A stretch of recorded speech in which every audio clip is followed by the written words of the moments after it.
नहमदुहु व नसल्ली अला रसूलिहिल करीम अम्मा बाद फ़ाउज़ बिल्लाहि समीइल अलीम मिनश शैतानिर रजीम बिस्मिल्लाहिर रहमानिर रहीम मा काना मुहम्मदुन अबा अहदिम मिर रिजालिकुम वलाकिन रसूलुल्लाहि व खातमन नबिय्यीन व काना अल्लाहु बिकुल्लि शैइन अलीमा। हज़रात, आज तो कुछ दिन पहले 12 रबीउल अव्वल वाले दिन रीगल चौक शेखुपुरे दे अंदर तकरीर करदिया मेरे को सबकत लिसानी हुई, जिदा मैनू इलम नहीं सी, बाद च मैनू इलम होया, लेकिन उदों ही मैं उहदा रद्द कर दिता सी। वो तकरीर मेरी पूरी तकरीर दोस्तां ने नहीं सुनी। जिस साथी ने वो शरारत की थी है कि वो छोटा जिहा क्लिप विचों कट के ते वो चाढ़िया जी पसरूरी साहब ने कहा कि मरज़ई जिहड़े ने झूठे ने, नबी उन्हां दा सच्चा है। मैं मिर्जे गुलाम अहमद कादियानी काने उल्लू दे पट्ठे लईन नूं अज भी कज़ाब कहना, और मैनूं 25 साल हो चले ने उन्होंने कज़ाब ते बेईमान झूठा कहदे आ। ते मेरा मसलक, मेरा मनहज, मेरी दावत अलहमदुलिल्लाह असी खत्मे नबूवत दे पहरेदार हाँ।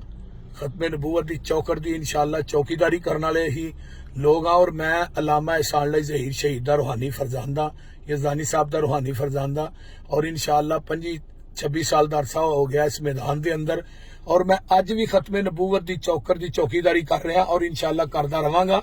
मेरे नजदीक मिर्जा गुलाम अहमद कादियानी काना उल्लू दा पट्ठा लईन कज़ाब बेईमान मुरतद काफर है और कंजर है।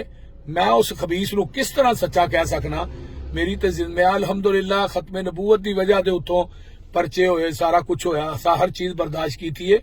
ऐसा कोई ऐसा गल नहीं है, सिर्फ वो सबकत लिसानी दी वजह दे उतों मैनू इलम नहीं होया, तो वो मसला मेरे को या जबान चो मिसरा निकल गया। मैं उस मिसरे नू बार बार दोहराना जिहड़ा है वो मुनासिब नहीं समझदा।